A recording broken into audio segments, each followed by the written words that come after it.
안녕하세요. 8주차 대학교에 나오신 여러분 환영합니다. 벌써 학기가 중간으로 접어듭니다. 우리 한동에서 첫 대학 생활을 시작한 2호 학번들은 벌써 학기에 첫 중반을 보내시고 첫 번째 기말 중간고사를 보셨죠? 이런 중간고사 7번도 남으셨습니다. 그러면 이제 학기가 마무리될 겁니다. 함께 또 한동의 공동체가 오늘 주일 예수님이 우리에게 행하신 일들을 기억하며 그분을 찬양하고 경배하기 위해 함께 모였습니다. 예배로 나아가면서 우리 두 가지 정도만 같이 기도하고 나갑시다. 첫 번째, 하나님 제게 예배하는 마음을 주십시오. 주님 경배하고 찬양하기 합당한 입술과 마음을 주시고, 제 입술과 마음에 예배하기 합당하지 않은 마음과 입술이 있다면 예수 그리스도의 십자가 보혈로 나를 씻어 주시고, 찬양을 준비한 사람도 함께 고백하는 우리도, 말씀을 전하는 분도, 그 말씀을 함께 듣는 우리 모두가 오직 우리의 고백과 찬양과 말씀을 통하여 예수님께서 우리 가운데 높임받기 원합니다. 제가 예배자로 주님 앞에 섭니다. 우리 이런 마음으로 우리 예배자 된 우리 자신을 위해서 함께 2, 3분 정도 기도함으로 나가시겠습니다. 주님을 찬양합니다. 높여드립니다. 경배합니다. 모든 민족과 열방 가운데 찬양받기 합당하신 주님, 한동 공동체가 주님이 거룩한 주일 함께 모여 주님을 찬양하고 예배합니다. 높여드립니다. 경배합니다. 찬양의 뜻답게 찬양하는 이 짧은 시간, 우리의 입술의 고백을 넘어 마음과 영혼의 고백되게 하여 주시옵시고, 함께 찬양으로 나아갈 때 예수님께서 우리 가운데 높임받기 원합니다. 예수 십자가의 그 뜨거운 보혈로 우리를 적셔주시옵시고, 우리를 덮어주시고, 십자가의 그 뜨거운 보혈이 우리를 덮여주시옵소서. 예배에게 합당하지 마음이 있다면 주님 우리를 정결케 하여 주시옵시고, 주님을 예배하고 찬양할 때 우리 마음 가운데 잃어버렸던 사랑을 고백하고 하나님을 향한 그 경배와 찬양을 높여드릴 수 있는 시간 될 수 있도록 하나님 저희와 함께하여 주시옵소서. 모든 민족과 방언과 열방과 족속 가운데 찬양받기 합당하신 예수님 이름을 높여드립니다. 한동 공동체가 이 거룩한 주일 함께 모여 찬양으로 주님을 높여드리고 말씀으로 주님께서 우리에게 행하신 그 놀라운 일을 함께 선포하며 경청하며 아멘으로 화답할 때 인도하는 사람도, 함께 고백하는 사람도, 선포하는 사람도, 그 말씀을 듣는 우리도 모두 주님의 말씀과 주님의 하나님 되심을 높여드리고 인정하며 우리의 삶의 중심을 회복하고 말라버린 우리의 마음 가운데 하나님을 향한 사랑이 회복되어지고 다시 한번 거룩을 향한 하나님의 부르심에 응답하며 또 한 주 하나님의 나라를 이 땅 가운데 이루며 살아가기로 결심하는 오늘 예배되게 하여 주시되, 무엇보다도 우리의 모든 찬양과 경배의 이유 되시고 주권자 되시며 목적 되신 예수님을 높여드립니다. 우리의 찬양을, 우리의 예배를, 우리의 경배를 받아 주옵소서. 이 모든 말씀 예수님의 이름으로 기도드리옵나이다. 아멘. 이제 우리 다 같이 함께 일어나셔서 찬양의 자리로 나가시겠습니다. 다 함께 주님의 위대하심을 함께 찬양하며 나아갑니다.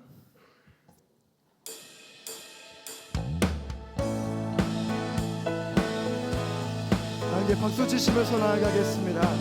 주님께서 지으신 이 모든 세계, 이 자연을 바라볼 때 주님의 위대하심과 주님의 창조주 되심을 믿으며 나아갑니다. 주 하나님, 주 하나님, 지으신 모든 세계 내 마음 속에 그리어볼 때 하늘의 별 울려 퍼지는 데서 주님의 권능 우주의 찬양 숲속이나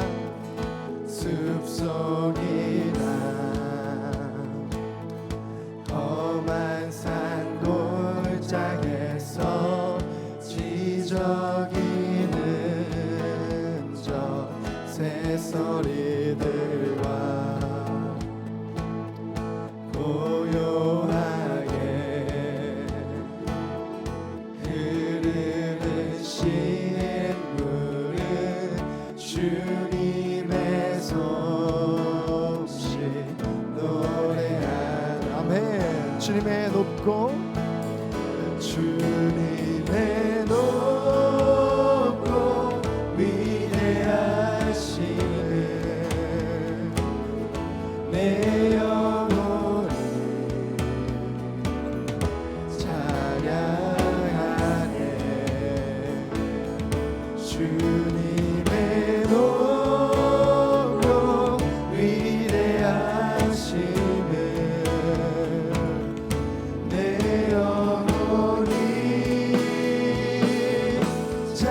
나아갑니다. 주 하나님, 주 하나님,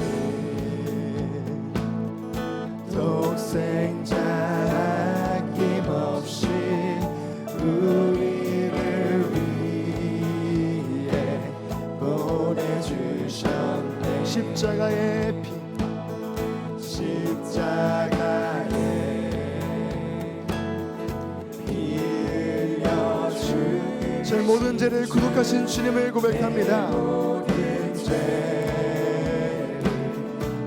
4절의 가수로 나아갑니다. 내 주 예수, 내 주 예수 다시 올 때, 세상에 다시 올 때 저 천국으로. 이것이 저희의 믿음의 고백입니다. 나 겸손히 엎드려 경배하네.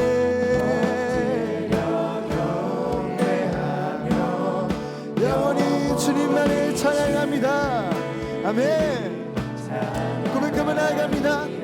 위대하신 주, 주님의 높고 위대하신 주, 내 영혼 찬양하네. 주님의 높고 위대하시네. 내 영혼이 찬양하네. 한 번 더 주님의 높고 위대하심을, 주님의 높고 위대하시네. 내 영혼이 찬양하네.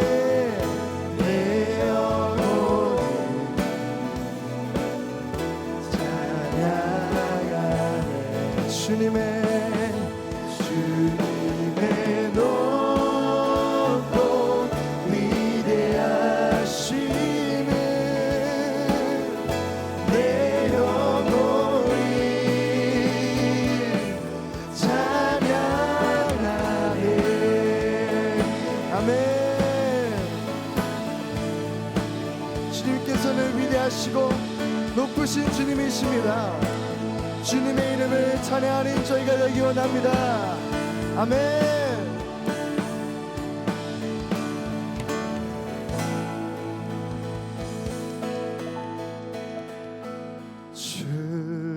주님의 높고 위대하심을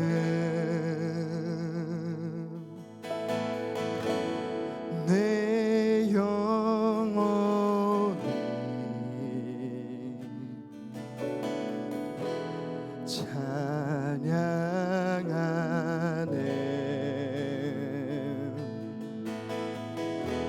주님의 높고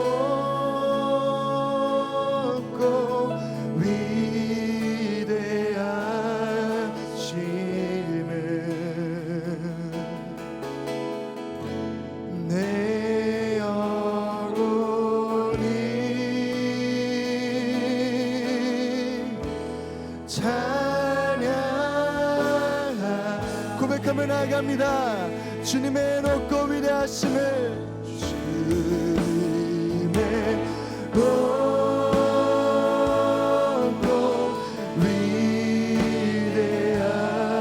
위대하심을 내 영혼이 찬양하네.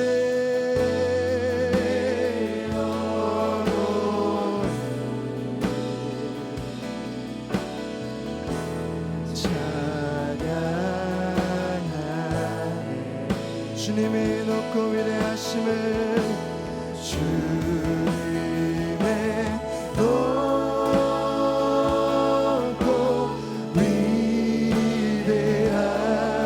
위대하심을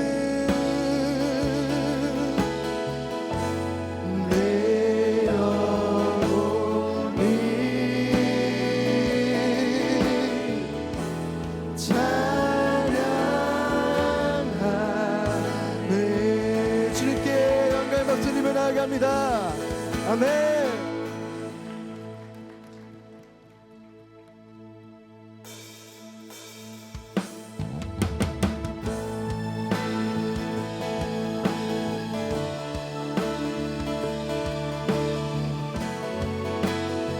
빛나는 왕이 되시고 왕 중의 왕 되신 주님의 이름입니다. 삼위일체 하나님 그 이름을 함께 고백하며 나아갑니다.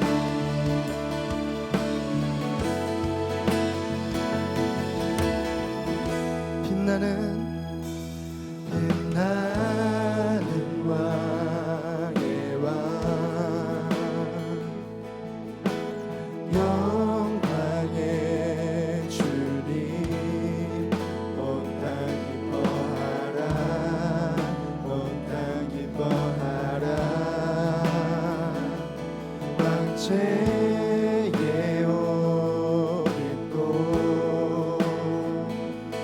어두운 물리쳐 저 원수는 떠내 저 원수는 떠내 영원한 주의 주 영원한 주의 주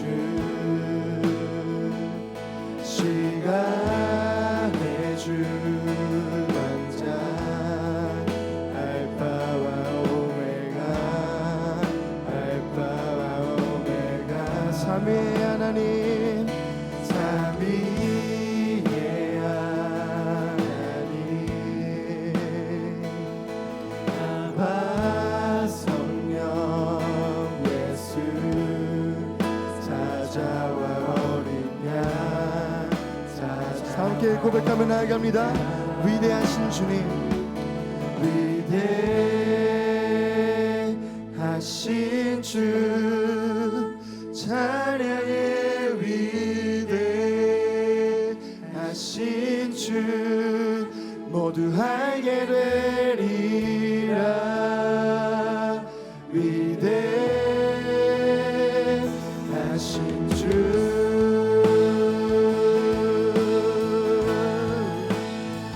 위대하신 주 영광의 왕 되신 주님 주님의 이름을 찬양합니다. 이 자리에 가서 나아갑니다. 영원한 주의 주 영원한 주의 주 시간의 주관자 되십니다. 시간의 주관자 알파와 오메가 처음과 나중 되십니다. 알파와 오메가 삼위의 하나님 아바 성령 예수 사자와 어린 양 사자와 어린 양 위대하신 주 위대하신 주 찬양의 위대하신 주 모두 알게 되리라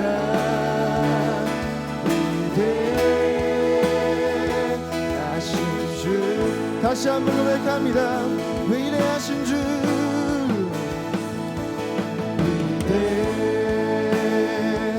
위대하신 주 찬양의 위대하신 주 모두 알게 되리라 위대하신 주 함께 선포하며 나아갑니다. 모든 이름 위에 뛰어나신 이름 모든 이름 위에 뛰어나신 이름 야 찬양의 위대 이것이 저의 믿음의 고백입니다. 모든 이름 위에 뛰어나신 이름 모든 이름 위에 뛰어나신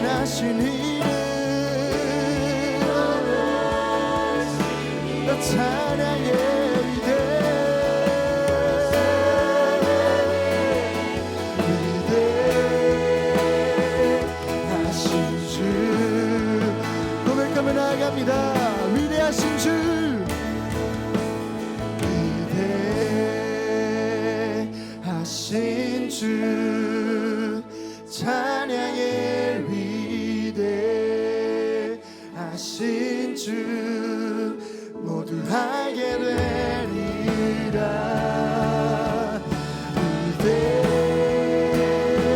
위대하신 주, 제가 세상이 아닌 위대하신 주님만을 바라봅니다.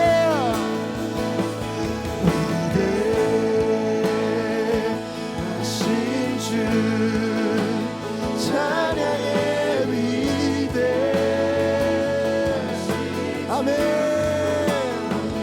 모두가 주님의 위대하심을 깨닫기 원합니다. 위대. 다시 한번 믿음의 고백을 고백할 때 두 손 높이 들으며 찬양을 나아갑니다. 위대하신 주, 위대하신 주 찬양의 위대하신 주 모두 알게 되리라. 위대하신 주, 믿음의 고백으로 나아갑니다. 위대하신 주님, 위대하신 주 찬양의 위대하신 주 모두 알게 되리라.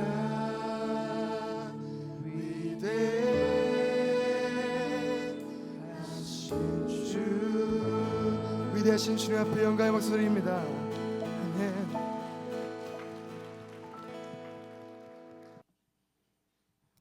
사랑이신 하나님, 오늘도 새 하루를 주시고 이곳에서 함께 예배를 드릴 수 있음에 감사합니다. 바쁜 한 주를 보내고 다시 주님 앞에 나와 예배를 드립니다. 이 시간 다른 것에 집중하는 것이 아니라 주님께 집중할 수 있는 시간이 되기 원합니다. 지난 한 주 주님의 뜻대로 살지 못한 모습 주님께 올려드립니다. 오늘 예배를 통해 다시 우리의 시선이 주님께 집중될 수 있도록 도와주세요. 하나님, 청년의 때를 살아가고 있습니다. 예수님께서 세상에 속하지 아니함 같이 우리도 세상에 속하지 아니하였으며 진리로 거룩하게 해달라고 아버지의 말씀은 진리라고 성경 속에서 기도하셨습니다. 이 청년의 때 정말 하나님께 집중하며 거룩하게 살아가고 싶습니다. 세상을 살아가면서 눈을 사로잡는 것, 귀를 사로잡는 것들이 너무나도 많습니다.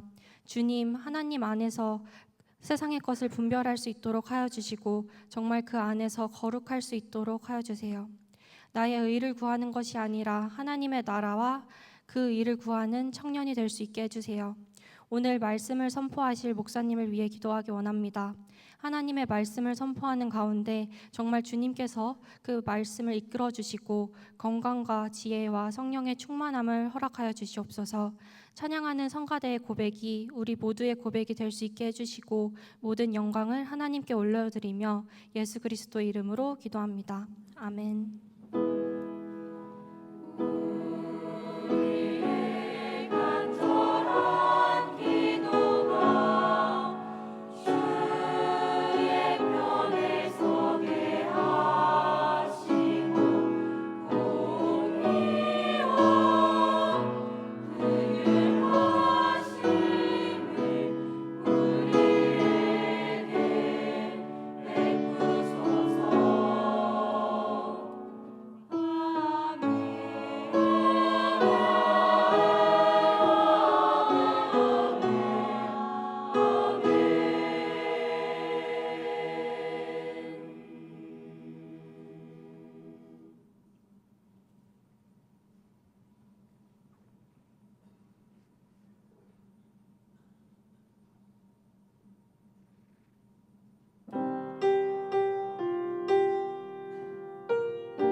지극히 작은 자 죄인 중에 괴수 무익한 날 부르셔서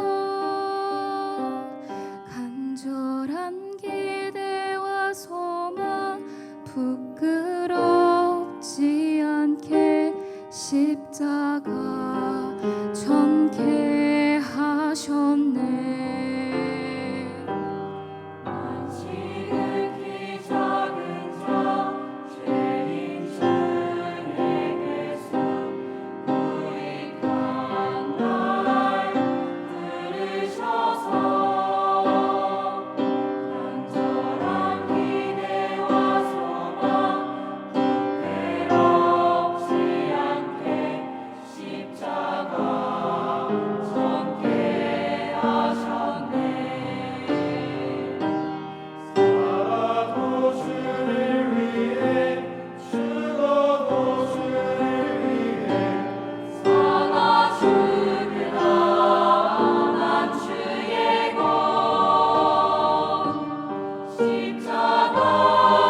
지극히 작은 자 죄인 중에 괴수 무익한 날 부르셔서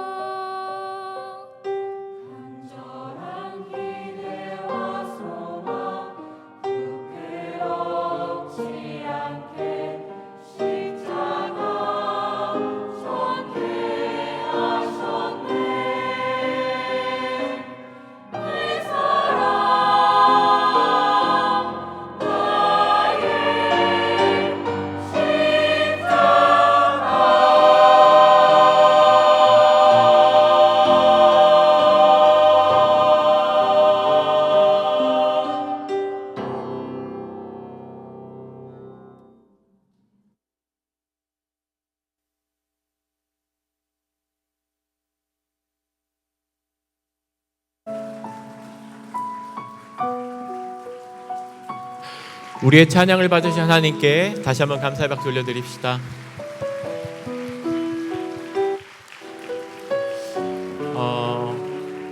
서로 옆에 아시는 분도 계실 거고 모르시는 분도 계시지만 잠깐 눈인사하고 앞뒤 좌우 잠깐 돌아보실까요? 안녕하세요. 잘 오셨습니다. 잘 오셨습니다. 한번 오늘 우리 성가대의 찬양처럼 한번 우리 자신에게 이렇게 고백합시다. 저는 무익합니다. 한번 따라해 주실까요? 저는 무익합니다. 십자가를 전하고 살겠습니다. 아멘. 그렇게 십자가의 전달자로 살아가는 저와 우리 한동의 모든 공동체 청년 되기를 바랍니다. 오늘 대학교에 8주차고요. 여러 학우들이 또 시험을 끝내고 집도 자택도 다녀오시는 것 같습니다. 혹시 오늘 대학교회에 오랜만에 방문하신 우리 졸업생들이나 또한 휴학 중에 방문한 우리 학생들이나 아니면 학교를 오늘 처음 오신 우리 외부인 분들이 계시다면은 용기를 내어서 잠깐 손들어 한번 표해 주시겠습니까? 혹시 오신 졸업생 또 우리 학부모님들 계시다면 잠깐 용기를 내어 손들어 주실까요? 네. 특별히 오늘 또 소개할 분이 있으십니다. 저 뒤에 이제 손을 드셨는데요. 한동대학교 겸임 교수로도 계신 김진수 선교사님이세요. 캐나다 원주민들과 함께 비즈니스 에즈 미션이라고 할 수 있겠죠. 어떻게 그들이 또 복음 안에서 성장하고 그들의 또 삶과 여러 가지 전인적인 복음 전파를 위해서 일하고 계시는 김진수 선교사님 함께 오셨습니다. 한동대 겸임 교수로도 계시고요. 또 같이 이동우 교수님도 함께 오셨는데 이쪽 중간 자리에 앉아 계시거든요. 잠깐 일어서시면 우리 따뜻하게 환영과 박수로 한번 맞이할까요? 네, 잘 오셨습니다. 감사합니다. 그러면 우리 함께 손을 뻗고 우리를 이 자리에 모이게 하신 하나님께 같이 감사의 찬양, 축복의 찬양 같이 부르시겠습니다.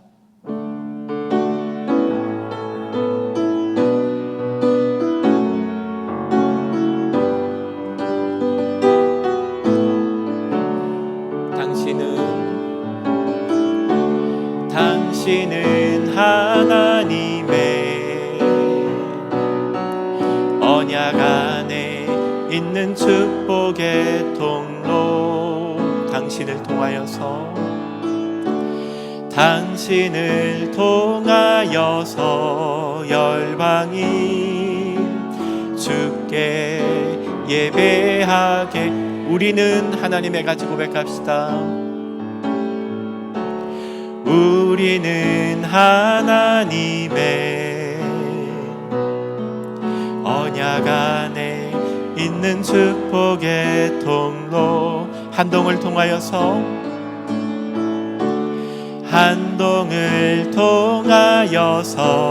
열방이 주께 예배하게 되리. 우리 그렇게 하실 하나님께 감사의 박수 올려드립니다.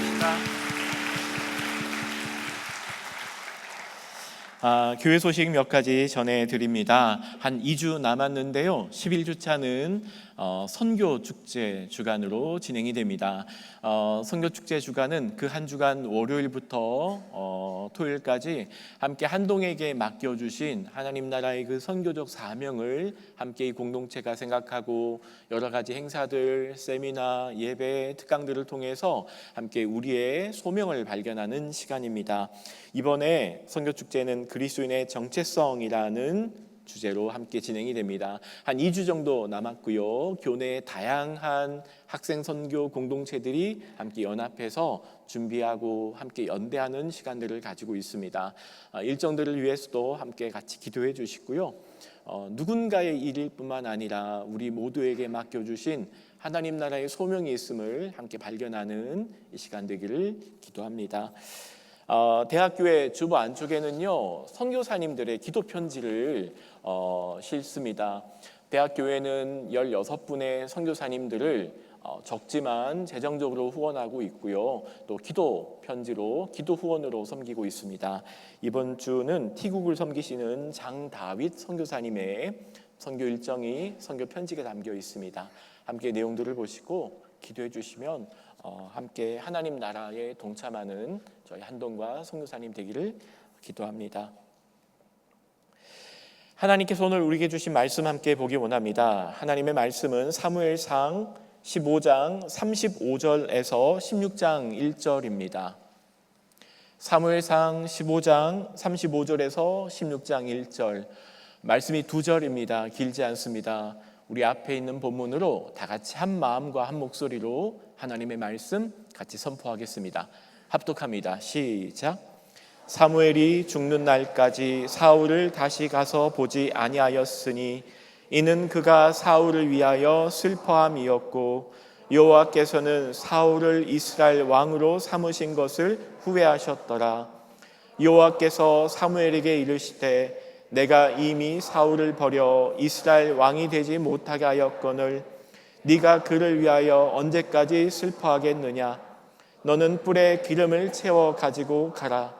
내가 너를 베들레헴 사람 이새에게로 보내리니 이는 내가 그의 아들 중에서 한 왕을 보았느니라 하시는지라. 아멘. 함께 사무엘상 말씀을 매주간 함께 살펴보고 있습니다. 백성들이 하나님께 사무엘에게 사사제도를 포기하고 왕정제도로의 변환을 요청하게 됩니다. 지난 시간 우리가 함께 살펴본 것처럼 12연합 지파공동체의 사사제보다는 중앙집권적인 왕정제도는 훨씬 많은 강점을 가지고 있습니다. 여러 선진국가들의 대세였었고요. 12지파에 함께 연합된 체제로서는 감당하지 못할 만한 많은 시대적 변화가 왕정제도에는 가능한 많은 이점들이 있었죠. 아마 왕정제도로의 변화는 시대적인 흐름에 편승하는 굉장히 중요한 기점일 수도 있습니다. 하지만 사무엘기는요, 그 왕정제도를 요청했던 백성들의 내면의 속마음의 동기를 드러냅니다. 하나님 이렇게 말씀하시죠. 나를 버려 자기들의 왕이 되지 못하게 한 것이다. 학교에 교목으로 있으면서 여러 좋은 일들도 있고 의미 있는 일들이 있고 참 이렇게 행복하다 생각하는 순간들이 참 많이 있는데 그 중에 한 가지가 말씀을 전하면요, 우리 여러 한동의 학생들이 함께 와서 그 말씀에 대해서 질문하고 함께 고민을 얘기한다는 겁니다. 전 정말 감사합니다. 사사기 그리고 사무엘기를 쭉 보면서 여러 가지 변화의 순간들이 나타납니다. 그 중에 한 가지 사사기, 사무엘기의 가장 큰 변화는요, 정치 제도의 변화입니다. 사사제로의 그리고 왕정으로의 변화. 하나님이 직접 다스리고 통치하는 신정체제를 대표하는 게 사사제라면 이제 중앙집권적인 전제군주가 통치하는 왕정제도의 변화는 사무엘기가 지시하는 굉장히 큰 변화에 속합니다. 지난번 말씀을 나누고 한 서너 명의 학우들이 함께 제게 와서 질문을 했습니다. 가장 많은 질문은 하나님이 왜 허락했냐는 질문이었습니다. 그냥 왕정제도를 하나님이 거부하면 되지 않았나요? 하는 질문이 있었고요. 왕을 세우고도 하나님께 충성할 수 있습니까? 라는 질문이 두 번째였던 것 같습니다. 조금 직접적으로 제가 번역을 한다면 신정국가였던 사사제와 대조적으로 굉장히 배타적인 개념을 가지고 있는 왕정제도가 어떻게 하나님의 신정과 함께 공존할 수 있는가, 이런 질문으로 압축할 수 있을 것 같습니다. 질문을 받으면서 굉장히 뿌듯했습니다. 와, 우리 학생들 참 대단하다. 본문을 참 잘 정확하게 보고 있구나라는 생각이 들었습니다. 하나님이 다스리는 신정국가로서 이스라엘과 왕이 통치하는 왕정제도가 정말 함께 병행할 수 있는가 물어야 하는 질문인 것 같습니다. 저도 그 질문을 받고 곰곰이 생각을 하게 되었습니다.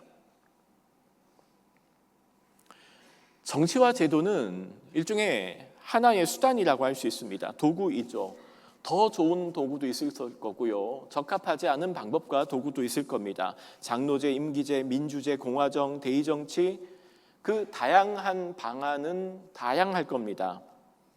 그 중에서 우리의 정체성을 유지하는 데 가장 좋은 도구를 찾아야 되는 게 우리의 소명인 것 같습니다.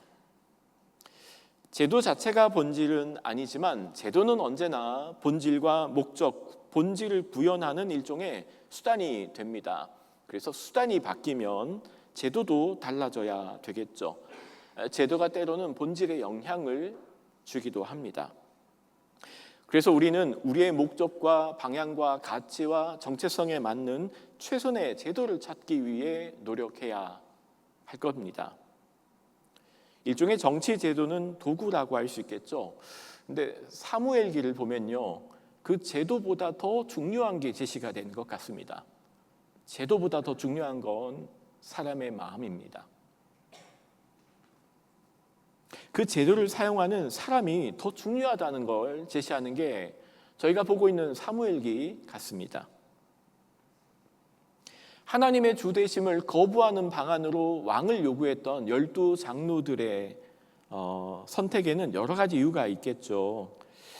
하나님이 그 불편한 장로들의 요구, 왕을 달라는, 하나님이 더 이상 다스리고 통치하는 체제보다 전제군주가 통치하는 왕정제도로의 요청은 하나님이 허락을 하시잖아요. 방법은 바뀌지만 하나님의 변치 않는 목적은 분명합니다. 하나님의 나라, 제사장 나라, 이방 나라들과는 본질적으로 구별된, 그래서 이 땅에 하나님 나라를 구현하는 데 부름받은 그 백성, 제사장 나라를 구축한다는 하나님의 목적은 변하지 않았습니다. 왜냐하면 사사제 자체가 하나님의 목적이 아니었기 때문이겠죠. 사사를 통한 하나님의 통치, 하나님의 나라를 이루어가는 이제 제도가 왕을 통해 이루어가는 제도로 하나님은 그 역할을 변화하게 됩니다. 이제 그러면은 그 왕에게 요구되어지는 가장 중요한 역할이 있을 거고요. 이방 나라 왕들과는 근본적으로 하나님께서 기대하는 다른 목표와 방향과 본질과 정체성이 드러나야 하겠죠. 그런 질문으로 오늘 함께 저희가 읽은 15장, 13장부터 이어지는 15장까지의 본문입니다. 첫 번째 왕으로 세워진 사울의 이야기를 함께 살펴보기 원합니다. 저희가 13, 14, 15장을 함께 건너뛰어 보게 됩니다. 그 사이 많은 일이 있었습니다. 사울이 왕으로 세워지게 됩니다. 9장 11장을 보면 사울의 배경이 등장합니다. 기스의 아들이었대요. 베냐민 지파에 속합니다. 이 지파에 속해 있는 조상들의 이름이 언급되어 있는데 앞에서 우리가 보는 전혀 등장하지 않는 사람이에요. 어떻게 말하면은 일종의 별로 드러낼 것, 자랑할 것이 별로 없는 가문이었다고 할 수 있을 겁니다. 하지만 사울은 외모뿐만 아니라 겸손과 넓은 아량을 가진 사람들이었죠. 사사들이 하나님의 영에 감동되어 그 직을 감당했던 것처럼 하나님의 영이 사울에게 임합니다. 그리고 왕으로 임명을 받게 됩니다. 사무엘이 기름병을 가져다가 사울의 머리에 붓고 입맞춤이 이르되 여호와께서 내게 기름을 부으사 그의 기업의 지도자로 삼으셨다라고 선포함으로 본격적인 사울의 왕직이 시작됩니다. 근데 문제는 이제 오늘 본문입니다. 이미 사무엘기를 잘 알고 있는 우리는 사울의 결론을 잘 알고 있습니다. 오늘 본문 여호와께서 사울을 이스라엘 왕으로 삼으신 것을 후회하셨더라.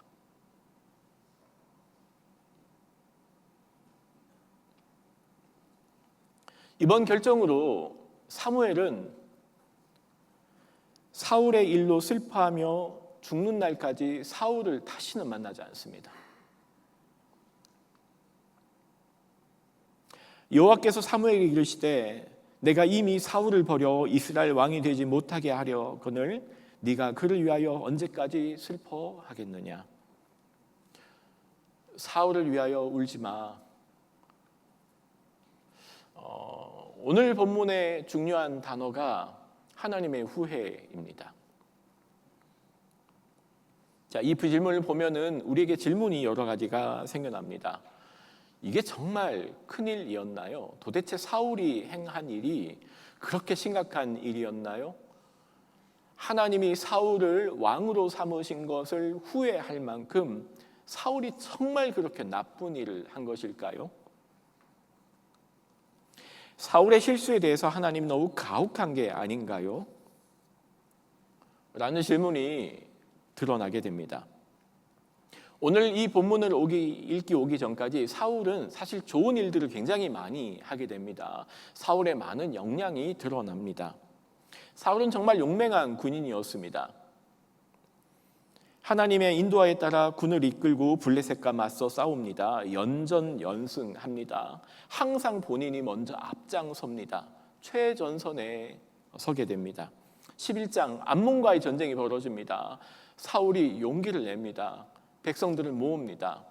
지금까지 사사시대에서 할 수 없었던 중앙 집권적인 리더십을 발휘해서 그 암몬과의 전쟁을 놀랍게 이끌어내죠. 13장, 14장 블레셋과의 전투에서도 사울이 그 역할을 잘 해냅니다. 14장 47절에는 이런 구절도 있습니다. 사방의 원수에 맞서 늘 승리하니라. 사울은 정말 좋은 왕이었던 것 같습니다. 능력도 있었습니다. 근데 우리가 아는 것처럼 사울이 행한 두 가지 실수가 제시가 됩니다. 그게 13장과 15장입니다. 13장에서는 블레셋과의 전투에 있어서 사무엘이 당부를 합니다. 일주일 뒤에 7일 뒤에 내가 오리라 한 약속을 사울이 기다리지 못합니다. 사실 사울이 못 기다린 건 아닙니다. 일주일을 더 기다렸거든요. 근데 안 왔잖아요. 그리고 먼저 하나님께 제사를 드리고 전쟁을 나간 일이 등장합니다. 그리고 두 번째 15장입니다. 15장에서는 아말렉과의 전투가 있었고요. 헤렘이라고 하는 오늘 현실로 보면 조금 이해할 수 어렵지만 하나님께 온전히 모든 것을 드려야 하는 헤렘이라는 전쟁에서 좋은 것만 남기고 아각을 살려주는 일 두 가지가 제시가 됩니다. 그리고 오늘 본문 이 두 가지 일은 하나님이 사울을 왕으로 삼으신 것을 후회하는 두 가지 동원이 되게 됩니다. 이 정도는 오게티 정도 아닌가요? 그게 정말 큰일이었나요? 왕으로 폐위를 당할 만큼 그게 정말 심각한 일이었나요? 본문은요, 하나님이 후회하셨다는 표현을 두 번이나 드러냅니다. 15장 11절과 15장 35절 두 번에 나타납니다. 내가 사울을 왕으로 세운 것을 후회한다. 15장 35절도 반복되죠. 여호와께서는 사울을 이스라엘 왕으로 삼으신 것을 후회하셨더라.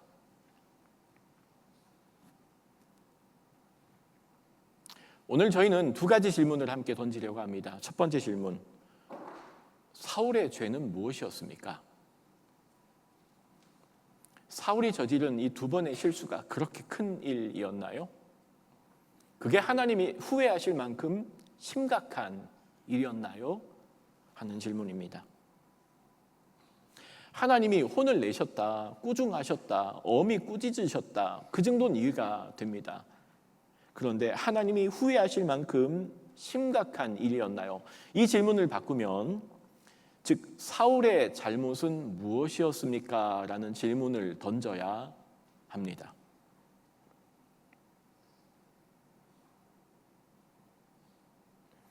앞서 살펴본 것처럼 왕정제도는 사사제도에 비해서 많은 강점을 가지고 있습니다. 하지만 사무엘기가 보여주는 왕정제도로의 도입의 근원 안에는 하나님을 왕되지 못하게 함이라는 내면의 숨은 동기가 있었음을 드러냅니다. 정치제도는 하나님 나라를 이끌어내는 수단이라고 설명을 드렸죠. 하나님은 사사제도를 통해서도 하나님 나라를 이루어 가실 거고요. 바뀌어진 왕정제도를 통해서라도 하나님 나라를 이루어 갈 겁니다. 이집트의 종으로 살고 있던 사람들을 출애굽시키셨고 가나안으로 이끄셨습니다. 이유는 단 하나입니다. 하나님과 언약을 맺고 제사장 나라, 내가 너희의 하나님이 되고 너희는 내 백성이 되리라, 너는 이 열방 가운데 빛이 되리라 하신 그 하나님의 분명한 목적을 이루기 위함이었겠죠. 이제 사울이 왕으로 세워졌었습니다. 하나님께서 첫 번째 왕으로 세운 사울에게 기대하는 바는 분명합니다. 사사를 통한 하나님의 통치를 이제는 왕정 제도를 통한 하나님의 통치를 이루시고자 함이었겠죠. 그렇다면 사울에게는 기존 전제군주 국가들과는 다른 하나님 나라를 대표하는 왕으로서의 특별한 자질이 요구가 될 겁니다. 그것은 하나님을 대신해서 통치하되 왕이 먼저 하나님의 뜻을 알고 하나님의 말씀에 귀를 기울이는 일이었습니다. 그리고 그것을 자신의 통치 이념으로 구현해내는 일이겠죠. 왕정이 하나님의 주 되심을, 하나님의 나라를 드러내는 도구가 되어야 하고요.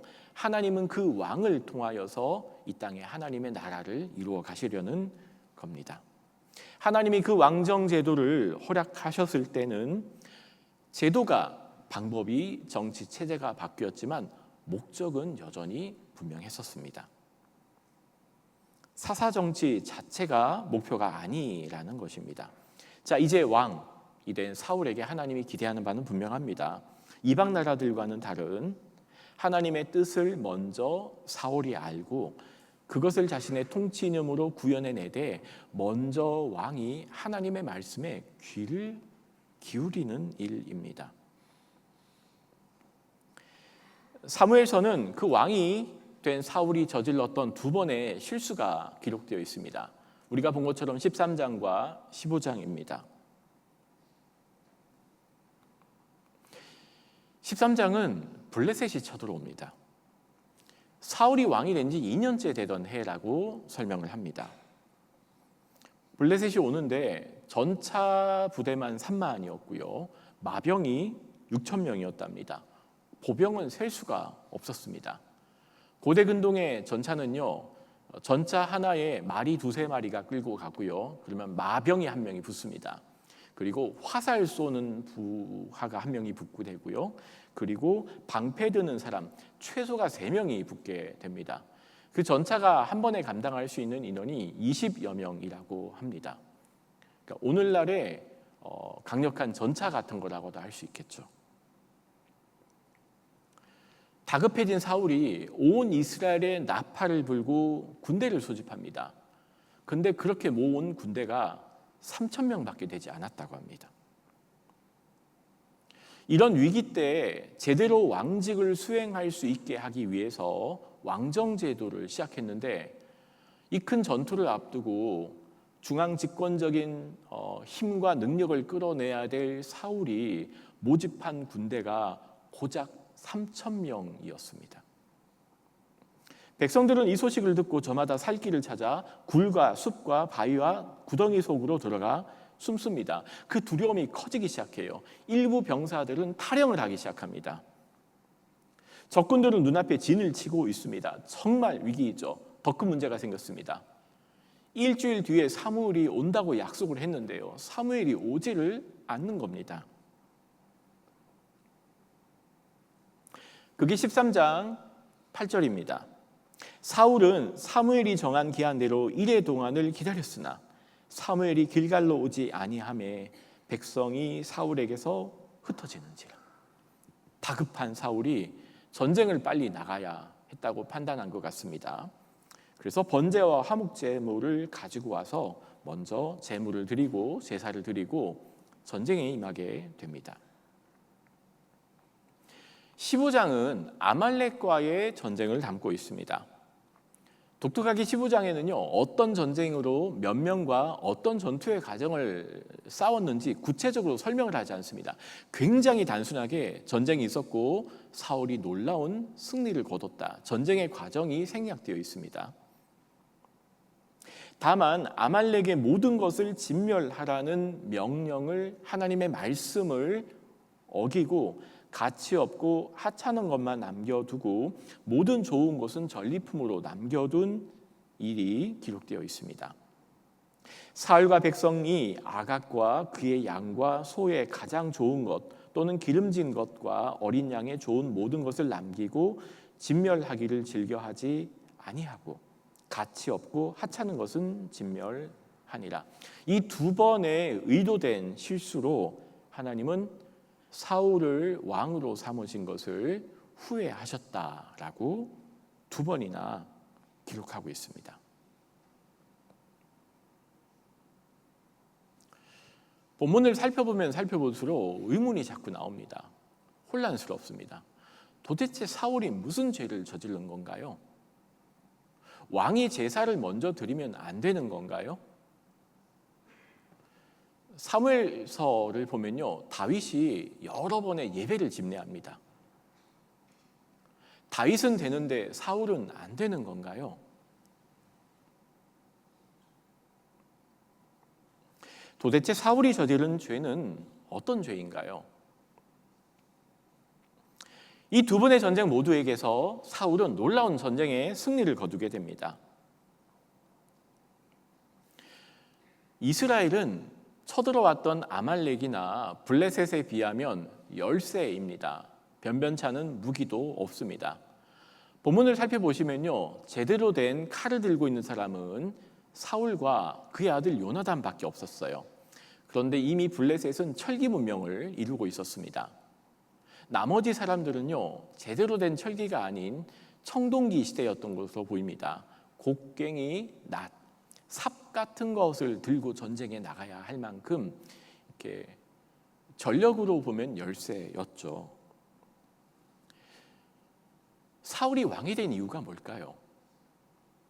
12장로들이 왕을 요구한 이유 안에는 이런 위기의 상황에 중앙 집권적인 왕의 능력과 자질을 보이는 일입니다. 즉 전쟁에 잘 나가는 일입니다. 그런데 이렇게 전쟁이 크게 났고요, 국가적인 민족적인 위기의 상황이라면 사울에게 머리에 든 생각은 단 하나였을 겁니다. 이번 전쟁만큼은 져서는 안 됩니다. 내가 그 일 때문에 왕이 됐잖아요.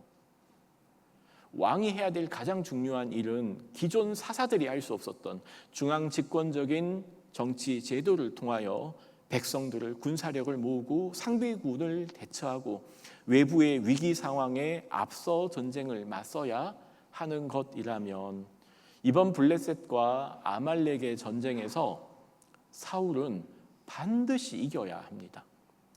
다른 일은 몰라도요, 이번 전쟁에서만큼은 이겨야 합니다. 지면 안 됩니다. 이건 기회입니다. 내가 왕이 된 이유를 백성들에게 제대로 증명할 수 있는 기회인 것이죠. 사울의 실수는 단순한 선택의 문제가 아니라는 것을 오늘 본문은 우리에게 말씀해 줍니다.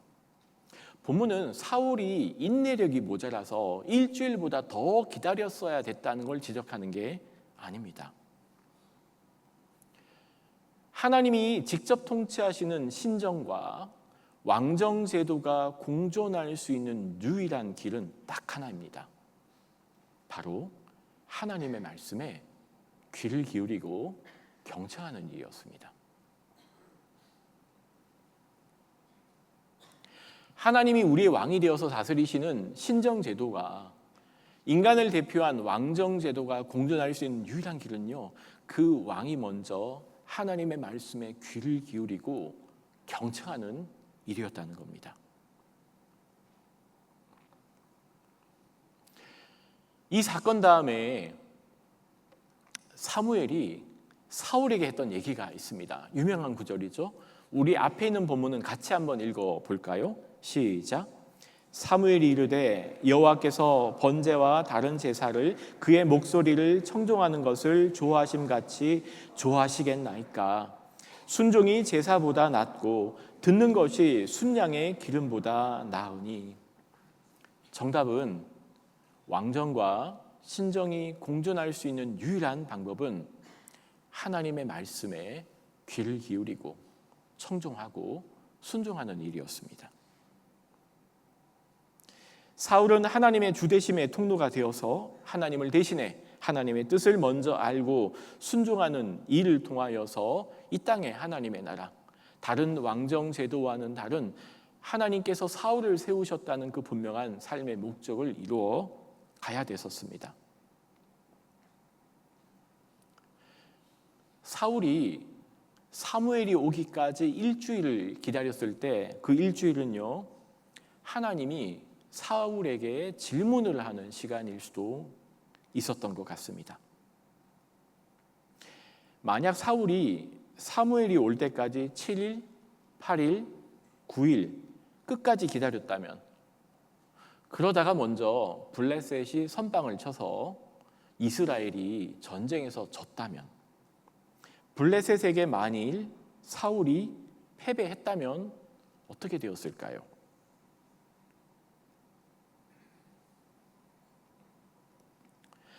사울이 올 때까지 기다리다가 먼저 침략한 블레셋에게 사울이 패배하여 졌다면 그건 누구 책임이죠? 사울의 책임이 아닙니다. 적어도 사울은 하나님의 말씀에 순종했기 때문에 진 것에 대한 책임은 하나님이셨을 겁니다. 이 두 번의 전투에서 사울은 졌어야 했었습니다.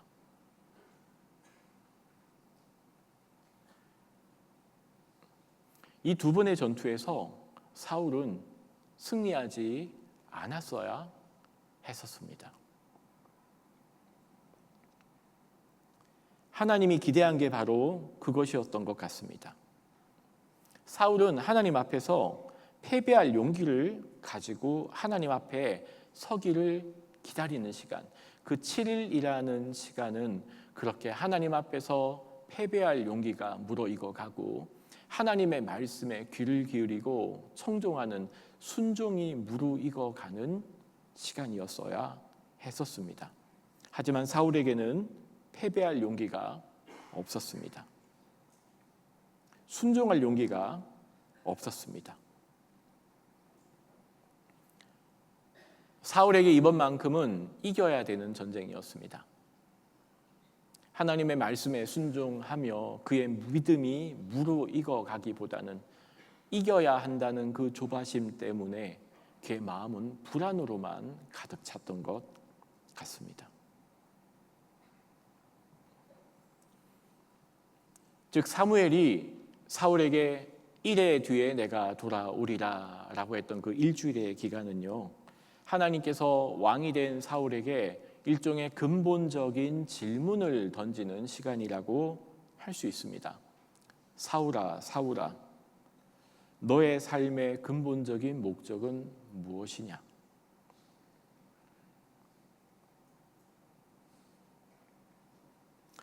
애당초 왕정제도는 하나님이 원하시는 뜻이 아니었습니다.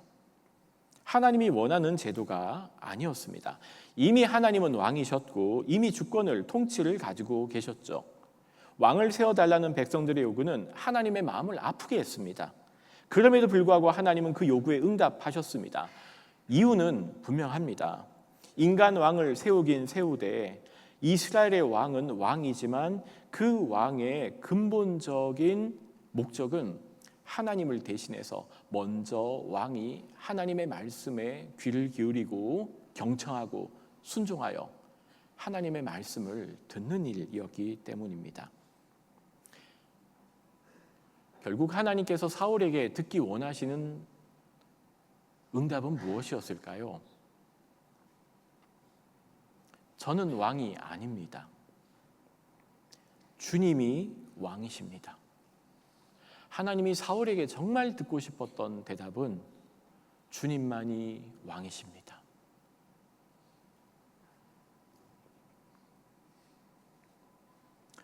주님만이 왕이십니다라는 고백 때문에 블레셋과의 전투에서 졌다면, 주님만이 왕이십니다라는 질문 때문에, 믿음의 고백 때문에 아말렉과의 전투에서 졌다면 그건 진 게 아니었을 겁니다.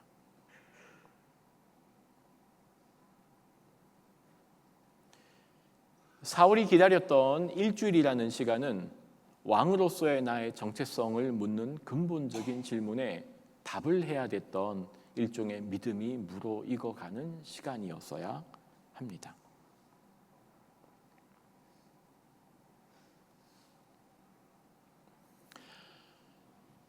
하나님은 후회하셨습니다. 우리를 당혹하게 하는 두 번째 질문은 하나님은 뭘 후회하신 거죠? 라는 질문입니다. 하나님이 후회하시는 분이라면 우리는 정말 큰일 납니다. 너 목사 시켰더니 설교를 그따위밖에 못하니? 널 목사로 세운 거 나 후회해. 하나님이 그렇게 말씀하신다고 생각해 봅시다. 하나님의 후회는요, 우리가 가진 믿음 전체를 흔들 만한 충격적인 일입니다. 너 구원해놨더니 이따위로밖에 못 살아. 너 나 후회해. 널 구원하지 않을 걸 그랬어. 하나님이 우리를 향하여 후회한다는 말이 여러분에게는 어떻게 들립니까? 정말 큰 문제가 생겨납니다. 근데 오늘 본문은 두 번에 걸쳐서 하나님이 사울을 왕으로 삼으셨던 것을 후회했다고 기록합니다. 우리가 아는 것처럼요, 이 후회하다라는 본문이 여러 번 많이 등장하는데, 문제는 후회하다의 주어가 하나님으로 등장할 때입니다. 나함이라는 단어예요. 나함, 후회하다, 돌이키다 이런 뜻인데, 이 표현이 사람이 돌이키다, 후회하다 이런 표현은 되게 많이 나와요. 근데 주어가 하나님일 때가 문제가 생깁니다. 왜냐하면 성경은요, 하나님이 나함하지 않는다고 말하기 때문이에요. 앞에 민수기가 보이시죠? 하나님은 사람이 아니시니 거짓말을 하지 않으시고 인생이 아니라서 후회가 없으시대요. 똑같은 단어가 쓰였습니다. 하나님은 나함하지 않으시답니다. 하나님은 후회하지 않으시다는 거죠. 하나님이 후회하시면 큰일 나잖아요. 너 구원했더니 그따위밖에 안 돼. 너 구원 취소야. 하지 않으신다는 거잖아요. 이런 부분은 또 넘쳐납니다. 로마서로 가볼까요? 하나님의 은사와 부르심에는 후회하심이 없습니다. 하나님은 우리를 향하여 후회하지도 않으시고 하나님의 선택과 결정에 대해서 괜히 그랬어, 괜히 구원했어, 괜히 도와줬어 라고 하지 않는 분이라는 거죠. 그런데 본문은 하나님이 사울을 왕으로 삼은 걸 후회했다라고 표현한다는 겁니다.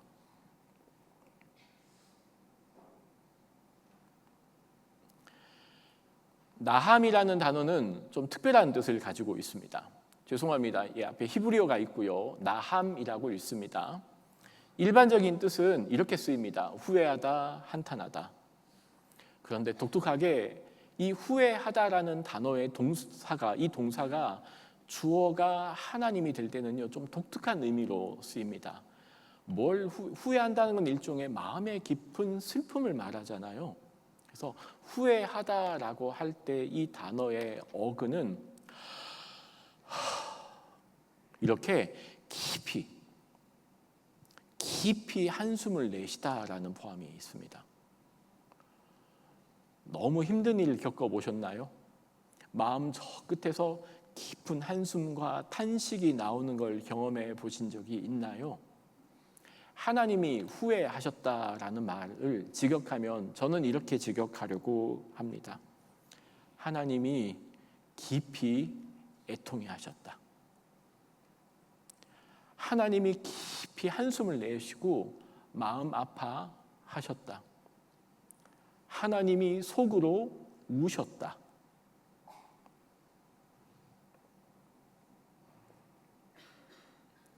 하나님의 후회라고 하는 단어의 주어가 하나님으로 쓰인 첫 번째 표현은요, 창세기에 등장합니다. 어떤 사건일까요? 노아의 홍수 사건 때입니다. 땅 위에 사람 지으셨음을 한탄하사 내가 그것을 지었음을 한탄함이니라. 하나님이 사람을 만드시고 이 세상에 죄악이 가득함을 보시고 땅 위에 사람 지으셨음을 한탄하사 마음에 근심하시고, 이때 한탄이 여기도 두 번 나오잖아요. 똑같은 단어입니다. 나함이라는 단어가 나옵니다. 창세기에는 이 하나님의 나함을요, 후회라고 번역하기보다 하나님의 한탄이라고 번역했죠. 전 이게 훨씬 더 좋은 번역이라고 생각합니다. 하나님이 속으로 깊은 한숨을 내어 쉬우며 하나님이 한탄하십니다. 속으로 눈물을 삼키시며 깊이 우셨다는 겁니다.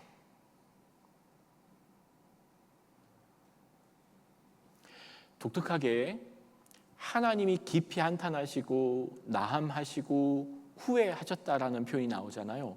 그러면 항상 어떤 일이 벌어집니다. 다른 말로 하나님은 뭘 한탄하시고 무엇을 후회하시고 무엇을 깊이 가슴 아파하시냐면요, 잘못된 과거가 아닙니다. 하나님의 나함은 항상 새로운 변화가 일어남을 요청하는 일종의 마중물로 쓰입니다. 하나님이 한탄하시면, 하나님이 나함하시면요, 새로운 역사의 기촉제가 됩니다. 하나님의 후회는 잘못된 과거에 대한 후회가 아니라 하나님의 나함은 새로운 미래를 향합니다. 하나님이 나함하시면 성경에서는 새로운 역사가 시작됩니다. 노아 시대 그 죄악이 편만한 세상을 보시고 하나님이 깊이 나함하셨죠. 그러자 그 하나님의 나함은 새로운 역사의 시작, 노아 방주를 통한 새로운 하나님의 계획으로 이어진다는 겁니다. 하나님의 후회는 새로운 시대, 새로운 역사를 여시는 전지국이자 역사의 마중물로 사용되더라는 겁니다. 때때로는 하나님이 참 매정해 보입니다. 하지만 그 하나님의 매정함 뒤에는 속으로 눈물 흘리시고 우시는 하나님의 애통함이 녹아 있습니다. 우리 눈에는 하나님이 어떻게 사울을 버릴 수 있느냐, 하나님이 어떻게 그렇게 매정할 수 있느냐 하지만 하나님은 속으로 눈물 흘리고 우시며 새로운 시대를 준비하고 계신다는 겁니다. 하나님도 뒤로 눈물을 삼키시고 계십니다. 하나님께서 사울을 왕으로 삼으신 것을 후회하셨다라는 말은 그 후회의 대상이 사울이라기보다는 사울 이후에 초점이 맞추어지고 있습니다. 그게 오늘 우리가 읽은 6장 1절입니다. 16장 1절, 하나님의 후회 뒤에 무엇이 나타나나요? 하나님이 세우실 새로운 왕에 대한 기대가 녹아나죠.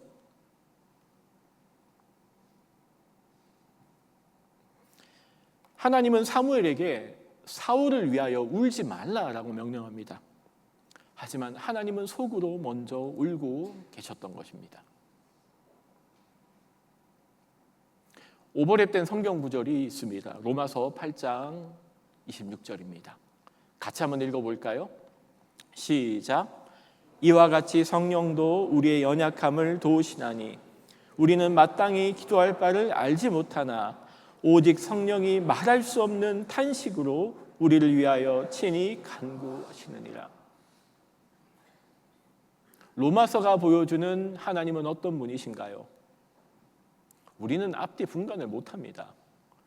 그게 죄인지 선인지 악인지도 분간하지 못한 채 하나님께 무엇을 구해야 되는지도 모르는 채 마치 선무당처럼 고삐 풀린 망아지처럼 날뛰고 있을 때 하나님은 무엇을 하고 계십니까? 말할 수 없는 탄식함으로, 비통함으로 하나님이 그의 백성들을 향하여 친히 간구하신다는 거죠. 나함하시는 하나님입니다.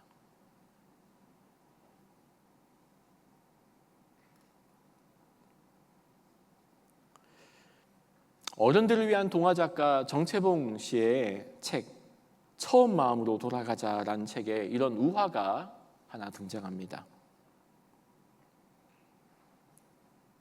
제가 짧지만 한번 읽어드리겠습니다. 세탁소에 갓 들어온 새 옷걸이에게 헌 옷걸이가 진지하게 조언을 하였습니다. 너는 옷걸이라는 사실을 한시도 잊지 말길 바란다. 그러자 새 옷걸이가 묻습니다. 왜 옷걸이라는 것을 그렇게 강조하시는 거죠? 헌 옷걸이가 다시 말합니다. 잠깐씩 입혀지는 옷이 자기의 신분인 양 교만해지는 옷걸이들을 그동안 많이 보았기 때문이란다. 정채봉의 옷걸이라고 하는 짧은 우화입니다. 짧은 글인데 참 많은 생각을 하게 됩니다. 우리도 참 착각하고 사는 것 같습니다. 잠깐씩 입혀진 옷이 내 신분인 양 착각하는 옷걸이들처럼 지금 우리 자신에게 입혀진 것이 내 신분의 모든 것이라고 착각하며 때로는 내 본질과 내 부르심과 사명을 잃어버린 채 사는 게 우리의 솔직한 모습인 것 같습니다. 때로는 그 옷걸이에 누추한 옷이 걸릴 수도 있고요. 때로는 그 옷걸이에 아주 비싼 값진 옷이 걸릴 수도 있을 겁니다. 하지만 우리는 모두 처음 마음으로 돌아가서 내가 옷걸이였지라는 걸 기억해야 할 겁니다. 누추한 옷이 걸려도 실망하지 않고 고급 옷이 걸려도 교만하지 않고 그 옷걸이 역할에 충실하라는 우화잖아요.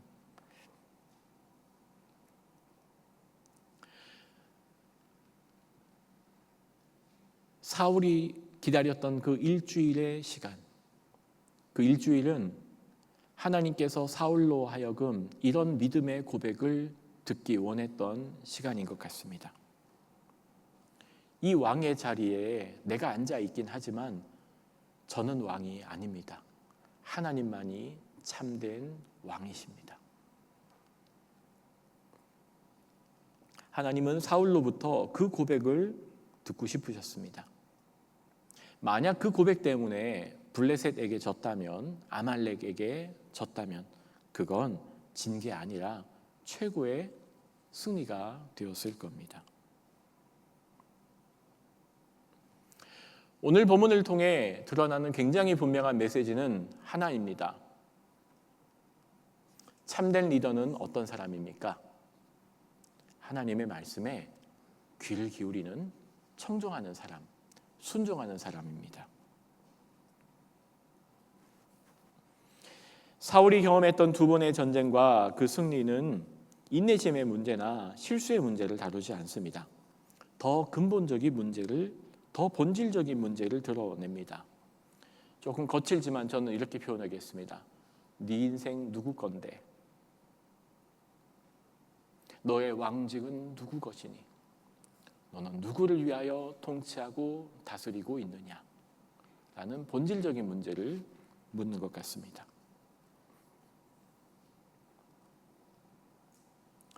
복음은 우리에게 두 갈래의 길을 제시합니다. 두 갈래의 길밖에 없습니다.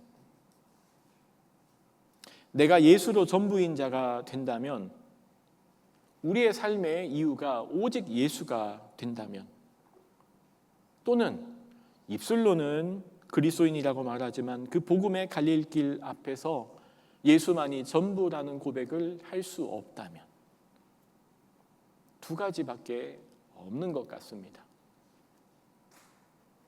복음은 우리 인생을 두 갈래 길 앞으로 세웁니다. 사람은 속일 수 있어도 하나님은 속일 수 없습니다. 하나님은 그 질문을 던지시며 사울을 일주일 동안 기다리게 하셨죠. 대답해 볼래? 네 인생 누구 거니? 내 삶의 목적은 무엇이니? 승리가 목표니? 내 말에 순종하는 것이 목표이니? 나 하나만으로 충분하냐? 물으시는 것 같습니다. 그 대답을 제대로 하지 못한 첫 왕 사울을 보시고 하나님은 깊이 나함하시고 애통해하시고 속으로 눈물을 삼키셨습니다. 지금도 하나님께서 우리를 보시고 나함하시고 후회하시고 비통해하시고 애통해하신다면 저를 보고 하실 것 같습니다. 이리저리 배회하는 우리를 보고 무실 것 같습니다. 이제 우리가 대답할 차례입니다. 정말 예수로 내 인생에 부족한 것이 없습니까? 정말 예수 한 분만으로 만족합니까? 정말 예수만이 내 삶의 전부가 되십니까?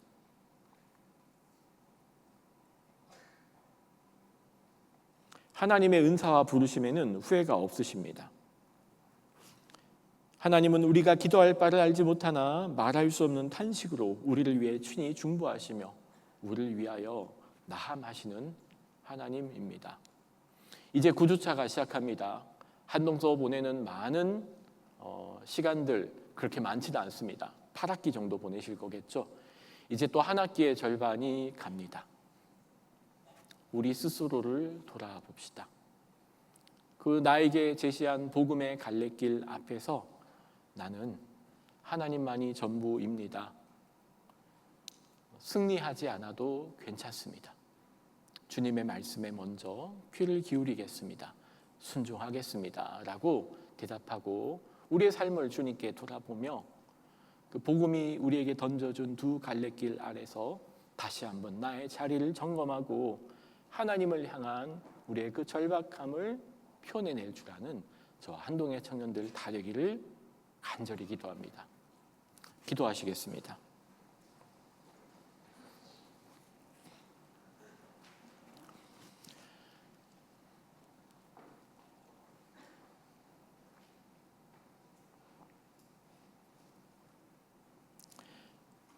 사무엘이 오기를 기다렸던 그 일주일 기간 하나님은 사울로부터 하나님의 말씀을 듣고 순종하는 것이 전쟁에서 승리하는 것보다 더 중요합니다.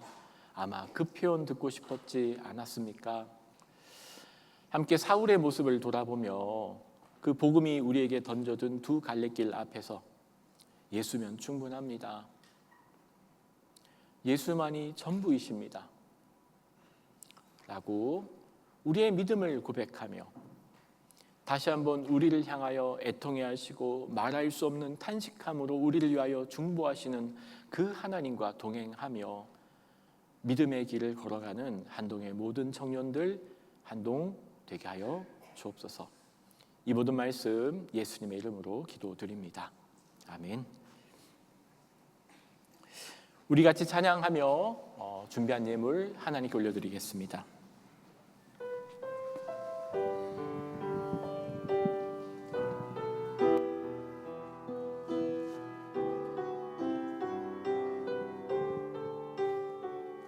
하나님의 사랑 찬양합시다. 하나님의 사랑 주님의 눈물 온 세상이 하여 잃어버린 영혼 찾아 오신 주님 지금도 우리를 사랑해 2000년 전 하늘 보좌 버리고 이 땅에 오신 주 하나님 어린 양 되사 생명 주며 이를 증거하라 하시네. 나는 믿네 거저 받은 귀한 사랑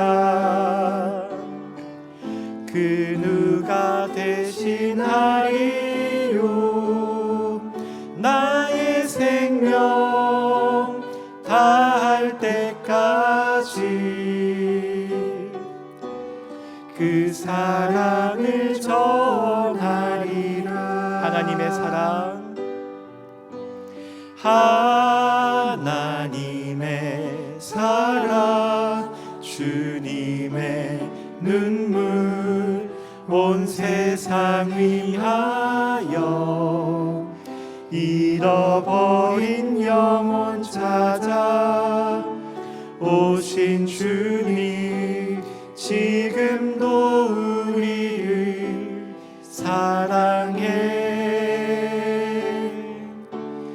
2000년 전 하늘 나라 버리고 이 땅에 오신 주 하나님 어린 양 되사 생명 주며 이를 증거하라 하시네.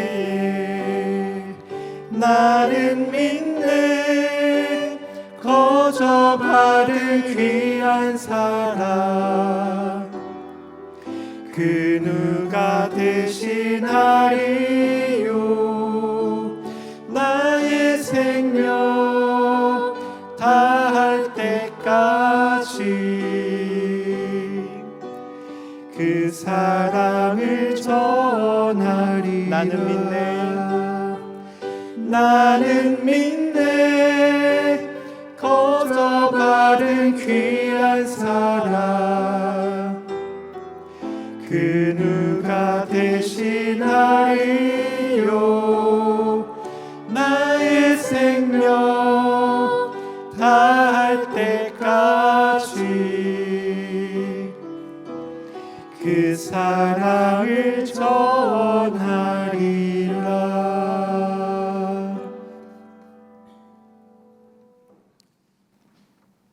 하나님께서 사울을 왕 삼으신 것을 후회하셨답니다.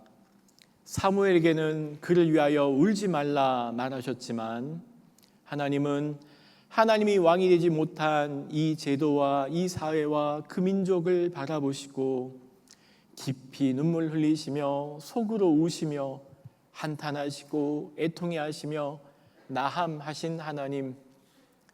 하지만 하나님의 나함은 사울을 향한 것만이 아니라 다시 새롭게 펼쳐나갈 역사의 마중물로 하나님은 하나님의 눈물을 사용하신 것처럼 지금도 이 세상을 향하여 여전히 애통해하시고 말할 수 없는 탄식함을 우리를 향하여 기도하시며 중보하시는 하나님 그 성령님을 보내주신 그 주님의 은혜를 감사드립니다. 한동의 일정도 16주차 중에서 절반 8주차를 마쳤습니다. 이제 학기의 반 정도 남았습니다. 우리의 삶을 오늘 본문을 보고 반면교사 삼기 원합니다. 나는 복음이 내게 던져준 내 삶의 갈림길 앞에서 예수면 충분합니다 라고 말할 용기가 있는가?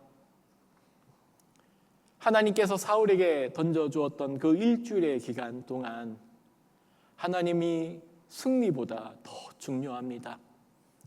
하나님의 순종을, 말씀을 선택하겠습니다 라는 그 믿음의 고백이 무르익어가는 이 한동에서 보내는 4년의 시간 되게 하여 주옵소서. 같이 고백하겠습니다. 한동 공동체 여러분, 말씀을 품고 저 문을 열어 세상으로 나아가십시오.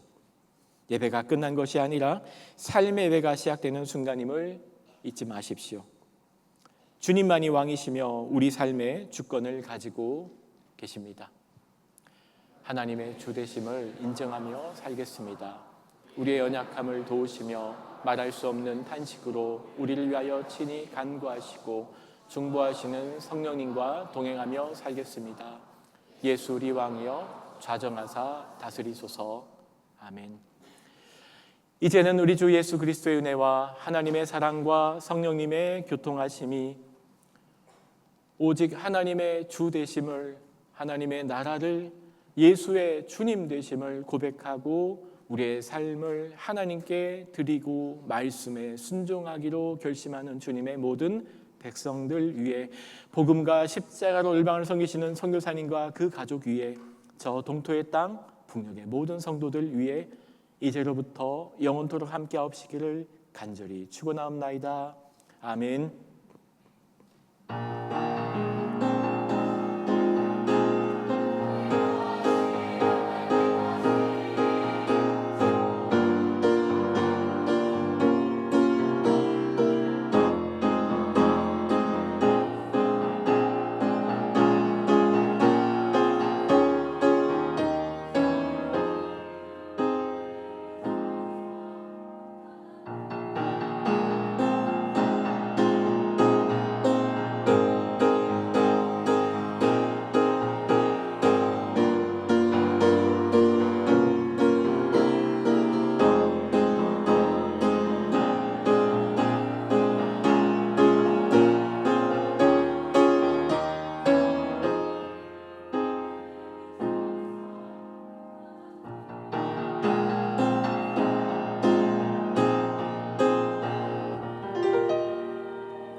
주 뵙겠습니다.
제 프레이즈 공동체 하나 둘 셋 하면 성가대 챔버 미캠 공동체 하나님의 말씀에 경청하며 살아가는 구주차 되세요 라고 합시다. 하나 둘 셋.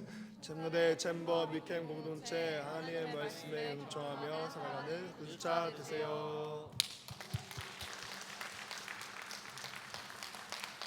하나 둘 셋 하면 사랑하는 프레이즈 미키든 공동체 여러분, 오직 주님만을 자신의 주인으로 인정하는 삶을 살아가는 구주차 되세요 라고 하겠습니다.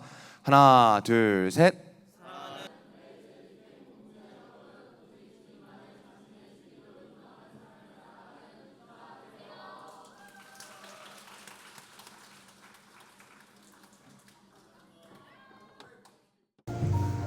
하나님 아버지, 이렇게 아름다운 당신의 날에도 주의 성전에 모여서 저희가 주님을 예배하게 하시니 감사드립니다. 하나님 아버지, 오늘 예배 드림으로써 저희가 다시 한번 저희와 또 하나님의 관계에 대해서 생각하게 하게 하시고, 저희가 오늘 이 예배를 통해서 주님과 더욱더 가까워질 수 있도록 해주세요. 하나님 아버지, 이 문을 나가는 순간 저희가 보내는 모든 삶의 시간이 수많은 순간들이 하나님을 예배하는 시간이 될 수 있도록 해주시고, 오늘 그 기적을 오늘 예배를 통해서 보여줄 수 있도록 해주세요. 예수님 이름으로 기도드렸습니다. 아멘.